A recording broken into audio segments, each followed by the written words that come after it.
শুভ সকাল আমার প্রিয় বন্ধুরা, কেমন আছো সবাই? আশা করছি সকলে অনেক বেশি ভালো আছো। আমরাও না বেশ ভালো আছি। সকাল সকাল এদিকে দেখো পুকুরে চলে আসলাম বাসন মাজতে। তো অনেকখানি বাসনই কিন্তু আছে, আর সকালবেলার টাইমটায় বাসন একটু বেশি হয়, দুপুরে এবং সন্ধ্যাবেলায় কিন্তু বাসন কমই হয়। তো যাই হোক, সকালবেলার এই টাইমটাই এরকম ওয়েদারে কাজ করতে যে কতটা বেশি ভালো লাগে সেটা আর কি বলবো। কত সুন্দর ঝলমলিয়ে রোদ উঠেছে দেখেছো, তবে প্রচণ্ড গরমও কিন্তু পড়ছে। তবে পুকুরের পাড়ে এসে বসলে কোনো কিছুই মনে হয় না, এত দারুণ হাওয়া বয় এখানে। তো বেশ কিছুদিন ধরে হচ্ছে যে রওজাতুল জান্নাত যে বারবারই আমাকে বলছো যে তুমি কিন্তু আমার কমেন্টটা পড়ো না। তবে আমি কিন্তু তোমার কমেন্টের উত্তর রোজই দিয়ে থাকি, তুমি হয়তো পুরো ভিডিওটি দেখো না। তো যাই হোক, সামান্য ভুল বোঝাবুঝির তাগিদেই হয়তো হয়েছে। তো উঠেছিলাম না অনেকখানি ভোরবেলা। তো উঠে আগে সিমরানকে রেডি করে দিয়েছিলাম, তারপরে ঈশাকে কিন্তু ঘুম থেকে আমি এখনও ডাকিনি। আর এমনি তো আমি ঈশাকে ডাকি না, ও অনেক ভোর ভোরই ওঠে। আজ যেহেতু উঠিনি সেই কারণে কিন্তু ও এখনও ওইভাবেই ঘুমিয়ে আছে, আর আমি এই ফাঁকে কাজগুলো গুছিয়ে করছিলাম। সকালবেলার টাইমটায় না সিমরানের পিছনে একটু বেশি টাইম দিতে হয়, কারণ ওর স্কুল থাকে, ভোর ভোর উঠতে হয়, ওর টিফিন তৈরি করে দিতে হয়, তারপরে আবার গুছিয়ে স্কুলের গাড়িতে তুলে দিয়ে আসা। আর টাইম যদি একটু হেরফের হয়েছে তো স্কুল গাড়ি চলে যায়, এই রকমই একটা ব্যাপার জানো তো। তো দেখো, তোমাদের সঙ্গে গল্প করতে করতে অনেকখানি বাসন কিন্তু আমি মেজে নিচ্ছি। আর সকালের টাইমটা বলতে পারো সবথেকে চাপের টাইম আমার এই টাইমটা, কারণ একবার দোকানে যাওয়ার তাড়া থাকে, আর একবার রান্না করব, আর একবার সিমরানকে স্কুলে পাঠানোর এরকম একটা তাড়া থাকে, আর কাজের চাপ কিন্তু সকালেই থাকে। তবে আজ যত কাজই থাক না কেন, ভেবেছি আজ উঠোনটা একটু সামান্য হলেও পরিষ্কার করব।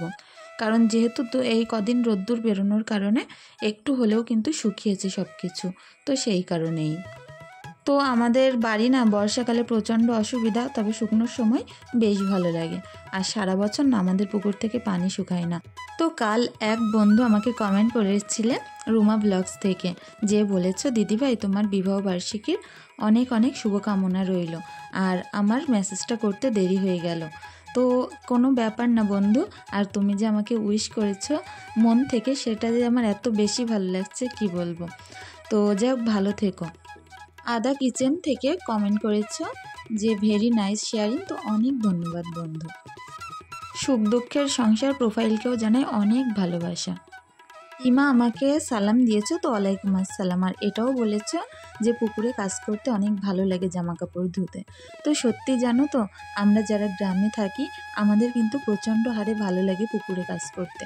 কেন বলো তো, যেমন খোলামেলা হাওয়া, বড় জায়গা, ঠিক তেমন অনেক পানি, তাতে কাজ করতে বেশ ভালো লাগে। উঠোনটা দেখছো এখনও কিন্তু কাদা আছে, তবে পানিটা নেই, পানিটা তো শুকিয়ে গেছে, এটাই আমার কাছে অনেক। আর দেখি টুকটুক করে এবার কাদাগুলো একটু একটু করে শুকাবে, আর কোদাল টেনে টেনে নোংরাগুলো বের করে ফেলবো। ঝাঁটা দিয়ে টানছি তো তা আসছে না, ওই কারণে আর কি ওপর থেকে যে কটা নোংরা আসবে, আর তা নয় বাদ বাকিটা কিন্তু হাজব্যান্ড যেদিন বাড়িতে থাকবে কোদাল দিয়ে টেনে টেনে পরিষ্কার করে ফেলবো। তো বর্ষাকালের অবস্থা দেখছো, বললাম না শুকনোকালে যতটা না সুবিধা, বর্ষাকালে দ্বিগুণ তিনগুণ অসুবিধা আমাদের বাড়িতে। তো সব কিছু মানিয়ে নিয়েই সংসার করার নামই সংসার বলে, কারণ সংসার করতে গেলে ধৈর্য সহ্য সব কিছুরই কিন্তু বিপুল হারে প্রয়োজন পড়ে, কারণ ধৈর্য না থাকলে সংসার কখনোই হয় না। তো সেই কারণেই আর কি। তো দেখো এদিকে সুন্দর করে আমার উঠোনটা কিন্তু আলতো হাতে ওপর ওপর একটু পরিষ্কার করে নিলাম, যেহেতু ডিপ পরিষ্কার করতে পারছি না ঘাসের জন্য। ঘাস পোড়া তেলগুলো দেওয়া হয়েছে, তো এগুলো যখন পচে যাবে তখন এগুলো পরিষ্কার করা যাবে।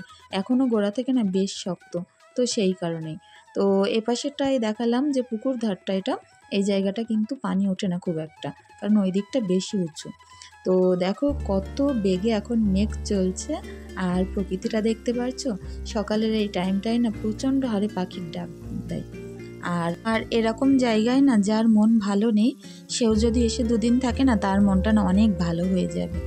এটা আমি নিজে ফিল করি, সেই কারণেই আর কি। তো জানো তো বন্ধুরা, সকালবেলা না পুকুরে মাছেদের খেতে দিতেও অনেক ভালো লাগে, কারণ হয়তো ক্যামেরায় অতটা তোমরা বুঝতে পারছো না, তবে আমি যে পাউরুটিগুলো ছিঁড়ে ছিঁড়ে ফেলছিলাম না, ওগুলো দোকানের বাদ দেওয়া পাউরুটি। আর মাছেরা না প্রচণ্ড হারে কিলবিল করছিল, তো দেখতেও না বেশ ভালো লাগছিল। আর যে বড় বড় মাছগুলো আছে তারা কিন্তু লাফ মেরে মেরে মুখেও নেয়, এরকমও অনেক সময় হয়।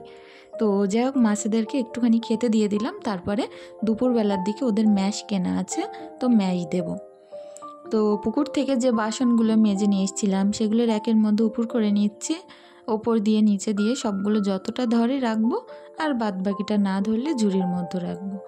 তবে বাসন কোসন আমার ঝুড়ি গামলায় রাখতে মোটেও ভালো লাগে না। এরকম একটা র্যাক থাকবে, বড় র্যাক, যার মধ্যে আমি সবগুলো বাসন রাখতে পারবো। যখন যেটা প্রয়োজন পড়বে দেখে শুনে সেখান থেকে নিতে পারবো। আর ঝুড়ির মধ্যেগুলো খুঁজতে গেলে না প্রচণ্ড হারে অসুবিধা হয়। তো কিনে ফেলেছি যখন ছোট র্যাক, তো এটা তো এখন মানিয়ে নিয়ে চলতেই হবে, কোনো কিছু করার নেই। তো আমার অনেক বন্ধুদের সঙ্গে না আজ আমার ছোট্ট ব্যবসা নিয়ে অনেকগুলো কথা বলার আছে।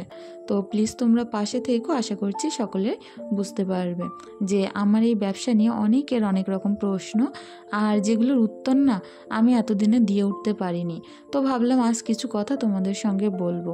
যারা মেয়েরা ঘরে বসে আছো, ভাবছো কিছু করব, তো সেই সকল বন্ধুদের উদ্দেশ্যেই কিছু বলার আছে আমার। তো আমার যে ছোট্ট ব্যবসাটা আমি শুরু করেছি, কখনোই ভাবতে পারিনি একটু একটু করে সেটা বাড়াতে পারবো। আর প্রচণ্ড হারে তাতে হাজব্যান্ডের সাপোর্টেরও কিন্তু প্রয়োজন পড়ে, কারণ আমরা মেয়েরা চাইলেই যে সব কিছু একা একা সংসারে থেকে করে উঠতে পারবো সেটা কখনোই সম্ভব না। সিমরান যখন ছোট ছিল তখন আমার সংসারটা একরকম যেত, ওই যা হোক করে চলে গেলেই হতো। কিন্তু যখন দেখলাম ঈশা পেটে আছে আমার, তখন আমি ভাবলাম যে কোনো কিছু একটা আমার অন্য কিছু করতে হবে। এর আগে আমি ছোট ছোট বাচ্চাদের টিউশন পড়াতাম, তো তাদের নিয়ে আমি যেন পেরে উঠছিলাম না, কারণ তাদের পিছনে একটা বড় সময় দিতে হয়। দিতে গিয়ে সিমরানের পিছনে সময়টা আমি দিতে পারতাম না।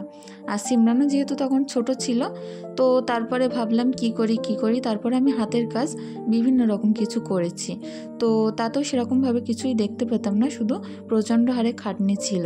তো হাজব্যান্ড বকাবকি করতো যে কিছু করার প্রয়োজন নেই, আমি যেটা করছি এতে তো তোমার ভালোভাবে চলে যাচ্ছে, যাও দুবেলা দুমুঠো খাওয়া হলেই হবে, বেশি অত পরিশ্রম করে লাভ নেই। তো প্রথম থেকেই আমার ইচ্ছা ছিল যে আমি নিজে পায়ে দাঁড়াবো, কিছু অন্তত করব যার থেকে একটু হলেও আর্নিং করে আমি আমার নিজের সংসারটাকে সচ্ছল করতে পারবো। আর হাজব্যান্ডের ব্যবসাটাও তখন ভালোভাবে চলছিল না, তো সেই কারণে ভাবলাম নিজে কোনো একটা ছোট্ট একটা ব্যবসা শুরু করি।